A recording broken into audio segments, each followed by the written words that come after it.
Friends, நீங்க எப்பயாவது உங்க முட்டியை மடக்கும்போது இந்த மாதிரி கிராக்கிங் சவுண்ட் வந்திருக்கா? நீங்க பிரஷ் பண்ணிட்டு எச்சியை துப்பும்போது அதுல இருந்து எப்பயாவது பிளட் வந்திருக்கா? அடிக்கடி உங்க நாக்குல இல்ல உதட்டுல புண் ஏற்பட்டு சாப்பிடுறதுக்கு ரொம்பவே கஷ்டப்பட்டிருக்கீங்களா? உங்க நாக்கை இப்பவே செக் பண்ணி பாருங்க. இந்த மாதிரி வெள்ளை படிஞ்ச மாதிரி இருக்கா?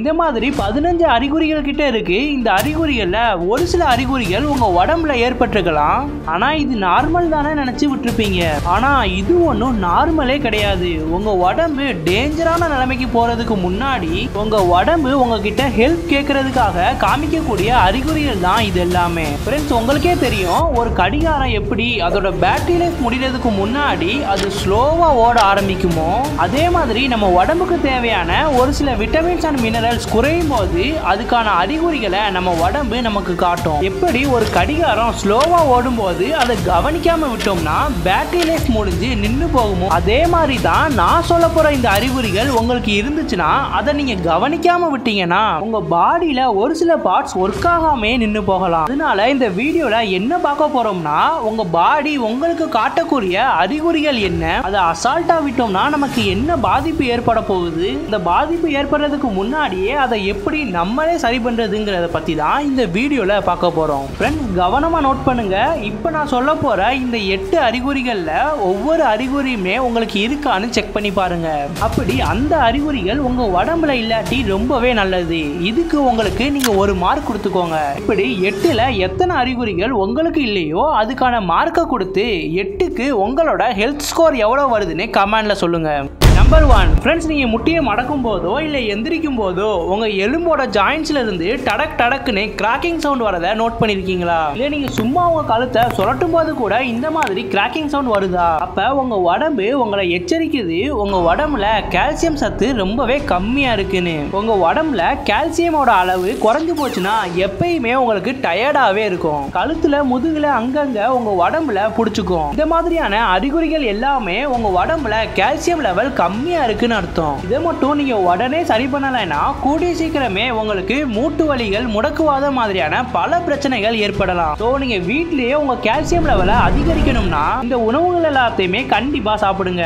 பால், தயிர், பன்னீர், ஸ்வீட் பொட்டேட்டோ, முருங்கைக்கீரை, மீன், இதுல உங்களுக்கு எது ஈஸியா கிடைக்குதோ அதை நீங்க டெய்லியுமே சாப்பிட்டு வந்தீங்கன்னா உங்க உடம்புல கால்சியம் லெவல் சீக்கிரமாவே அதிகரிச்சிடும். நம்பர் 2, ஃப்ரெண்ட்ஸ், நீங்க பிரஷ் பண்ணும்போது இல்ல ஏதாவது ஒரு பழத்தை கடிச்சு சாப்பிடும்போது உங்க பல்லுல இருந்து உங்களுக்கு ரத்தம் வந்திருக்கா? அந்த ரத்தம் எங்க இருந்து வருதுன்னு பார்த்தா தெரிஞ்சிருக்கும். அது உங்களோட ஈறுகள்ல இருந்து வந்திருக்கும். இப்படி இதுல ஏதாவது ஒரு சிம்டம்ஸ் உங்களுக்கு ஏற்பட்டிருக்குன்னா இப்ப நீங்க தெரிஞ்சுக்கோங்க, உங்க பாடி உங்ககிட்ட விட்டமின் சிக்காக கதறி ஹெல்ப் கேக்குது. இந்த விட்டமின் சி மட்டும் நம்ம உடம்புல குறைஞ்சிச்சுன்னா அப்ப நம்மளோட நோய் எதிர்ப்பு சக்தியுமே குறைஞ்சு போயிடும். இந்த நோய் எதிர்ப்பு சக்தி மட்டும் குறைஞ்சு போச்சுன்னா நமக்கு எப்ப எந்த நேரத்துல என்ன நோய் வரும்னே சொல்ல முடியாது. அதனால உடனடியா நம்ம உடம்புல விட்டமின் சியை கொண்டு வரணும்னா ஆரஞ்சு பழம், கொய்யா பழம், பப்பாளி பழம், பிளாக் கிரேப்ஸ் இதெல்லாமே ரெகுலரா சாப்பிட ஆரம்பிச்சீங்கன்னா விட்டமின் சி உங்க உடம்புல கொஞ்சம் கொஞ்சமா இன்க்ரீஸ் ஆகும். ரொம்பவே சீக்கிரமா உங்க உடம்புல விட்டமின் சியை இன்க்ரீஸ் பண்ணணும்னு நினைச்சீங்கன்னா நீங்க நெல்லிக்காயை சாப்பிடுங்க. நெல்லிக்காயை ஜூஸாவோ இல்ல அப்படியே கூட சாப்பிடுங்க. உங்க உடம்புல விட்டமின் சி வேகமா இன்க்ரீஸ் ஆயிடும். அதனால உங்க உடம்புல நோய் எதிர்ப்பு சக்தியுமே ஸ்ட்ராங் ஆயிடும். நம்பர் 3, ஃப்ரெண்ட்ஸ், நீங்க எப்பயாவது உங்களோட நகங்களை அதிகமா ஷார்ப்பா வளர்க்க நினைச்சிருப்பீங்க.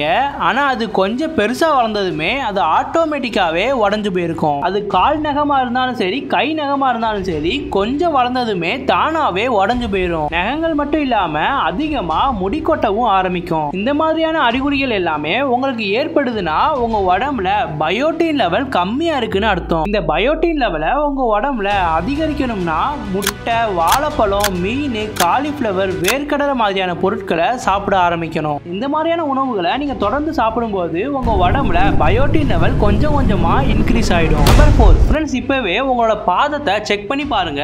இந்த மாதிரியான வெடிப்புகள் இருக்குதான்னு. இல்ல உங்களோட உதட்டுலையும் உங்களோட நாக்குலையும் அடிக்கடி புண்கள், கொப்பளங்கள் ஏற்படுதா? அப்போ உங்க உடம்புல விட்டமின் B12 லெவல் குறைவா இருக்குதுன்னு தெரிஞ்சுக்கோங்க. அது மட்டும் இல்லாம உங்க வாயில புண்கள் வரதுக்கான முக்கிய காரணம் ஒண்ணு இருக்கு. உங்களோட உதட்டுலையோ இல்ல வாயிலையோ புண்கள் ஏற்படுது அப்படின்னா 99 90% உங்களோட வயிற்றுல அல்சர் இருக்கிறதுக்கு சான்ஸ் இருக்கு. நம்ம எப்பயாவது அதிக காரமான உணவுகளை இல்ல ஃபாஸ்ட் ஃபுட் மாதிரியான உணவுகளை சாப்பிடும்போது நம்ம வயிற்றுல அல்சர் ஏற்படும். இப்படி நம்ம வயிற்றுல அல்சர் ஏற்பட்டுச்சுன்னா அந்த அல்சரை நம்ம உடம்பு தானாவே சரி பண்றதுக்கு முயற்சி பண்ணிக்கிட்டு இருக்கோம். ஆனா நம்ம மறுபடியும் காரமான உணவுகளை சாப்பிட்டுக்கிட்டே இருக்கிறதுனால நம்ம உடம்பால அந்த அல்சரை குணப்படுத்த முடியாது. இதனால நம்ம காரமான உணவுகளை சாப்பிடக்கூடாதுங்கிறதுக்காகவே தான் நம்ம உடம்பு நம்ம வாயில தானாவே புண்களை ஏற்படுத்தும். உங்களுக்கு வயிறு சம்பந்தமான பிரச்சனைகள் இருந்துச்சு அப்படின்னா உங்க வாயிலையும் புண்கள் இருக்கும். இல்ல உங்க வாயில புண்கள் இருக்குது அப்படின்னா உங்க வயிற்றுலையும் பிரச்சனை இருக்குன்னு அர்த்தம். இப்படி உங்க உதட்டுலையும் உங்க நாக்குலையும் இருக்கிற இந்த புண்களை சரி பண்ணணும்னு நினைச்சீங்கன்னா கொஞ்ச நாளைக்கு நீங்க காரமான உணவுகளையும் புளிப்பான உணவுகளையும் சாப்பிட்றத நிறுத்துறீங்கன்னா மட்டும்தான் உங்களோட வயிற்றுல இருக்க அல்சர் குணமாகும். அதுக்கப்புறம் தான் உங்க வாயில இருக்கிற புண்கள் சரியாகும். இந்த டைம்லலாம் நீங்க தயிர், நெய், மணத்தக்காளி கீரை, பழைய சோறு தண்ணி இதெல்லாமே தொடர்ந்து சாப்பிட்டு வந்தீங்கன்னா வயிற்றுல இருக்கிற அல்சர் சீக்கிரமாவே குணமாயிடும். வயிற்றுல இருக்கிற அல்சர் சரியாச்சுன்னா வாய் புண்களும் காணாம போயிடும். நம்பர் 5 பார்க்கறதுக்கு முன்னாடி ஃப்ரெண்ட்ஸ் இந்த வீடியோ உங்களுக்கு யூஸ்ஃபுல்லா இருக்குன்னு நினைச்சீங்கன்னா உங்களால முடிஞ்ச ஒரு லைக் கொடுங்க. அப்புறம் உங்களுக்கு என்ன ஏஜ் ஆகுதுங்கிறதையும் உங்களோட ஏஜுக்கு உங்களோட ஹெல்த் ஸ்கோர் எவ்வளவுங்கிறதையும் கமெண்ட்ல போடுறதுக்கு மறந்துடாதீங்க. நம்பர் 5 உங்க நகத்துல இந்த மாதிரியான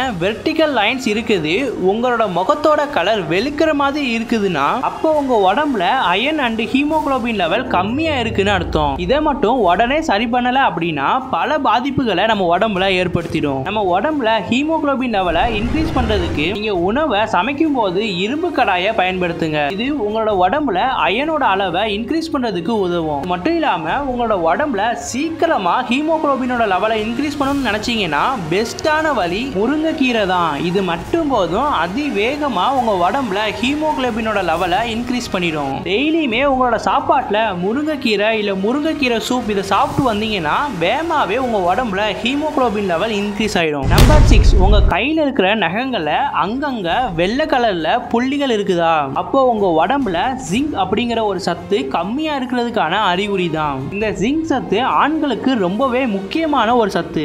ஆண்கள் உடம்புல இருக்கக்கூடிய டெஸ்டோஸ்டிரோன் ஹார்மோன் உற்பத்தி பண்றதுக்கு இதுதான் முக்கிய காரணமா இருக்கு. இந்த ஜிங்க் சத்து உங்க உடம்புல குறையும் போது ஆண்களுக்கு மீச தாடி சரியா வளராது. அவங்க உடம்புல மசில்ஸோட growthமே சரியா இருக்காது. தாடி எப்பயுமே ரொம்பவே டயர்டா இருக்கும். அவங்க பலவீனமா ஃபீல் பண்ணுவாங்க. இது எல்லாத்துக்குமே காரணம் அவங்க உடம்புல இந்த டெஸ்டிரோஸ்டோன் ஹார்மோன் கம்மியா இருக்கிறதுனால தான். இதை நீங்க சீக்கிரமா சரி பண்ணணும் அப்படின்னா பாதாம், நட்ஸ், பருப்பு வகைகள் இது எல்லாமே சாப்பிட ஆரம்பிங்க. அது மட்டும் இல்லாம முட்டை, சிக்கன், மீன் இந்த மாதிரியான உணவுகளை சாப்பிட்டீங்கன்னா உங்க உடம்புல ஜிங்க் வேகமா அதிகரிக்கும். இதை சாப்பிட்டா மட்டும் போதாது, கண்டிப்பா அரை மணி நேரமாவது பிசிக்கல் ஆக்டிவிட்டி பண்ணணும். நம்பர் 7 உங்க கண்ணில் இருக்கிற பார்வை மங்களா தெரியுது, கை கால்கள்ல இருக்கக்கூடிய நகங்கள் நேரா வளராம கோணல் மாடனா வளருது அப்படின்னா உங்க உடம்புல விட்டமின் ஏ சத்து குறைவா இருக்குன்னு அர்த்தம். இதை சரி பண்றதுக்கு கேரட், கீரை, ஸ்வீட் பொட்டேட்டோ, ஃபிஷ், எக்கு, நெய் இந்த மாதிரியான உணவுகளை தொடர்ந்து சாப்பிட்டு வந்தீங்கன்னா இந்த விட்டமின் ஏ குறைபாடை சரி பண்ணிடலாம். நம்பர் 8 உங்க கெண்டைக்கால் தசை இருக்குல்ல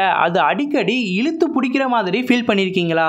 பெரும்பாலும் நைட் நேரங்கள்ல தான் நிறைய பேருக்கு இந்த கெண்டைக்கால் தசை இழுத்து பிடிக்கிற மாதிரி ஃபீல் பண்ணிருப்பாங்க. விட்டமின் சி குறைபாடு இருக்கிறவங்களுக்கு தான் இந்த தசை பிடிப்பு ஏற்படும். இதை சரி பண்றதுக்கு பாதாம், பீனட்ஸ் மாதிரியான நட்ஸ் வகைகளை ஒரு கையளவு தினமும் சாப்பிட்டு வந்தீங்கன்னா இந்த விட்டமின் சி குறைபாடு நமக்கு கொஞ்சம் கொஞ்சமா சரியாயிடும்.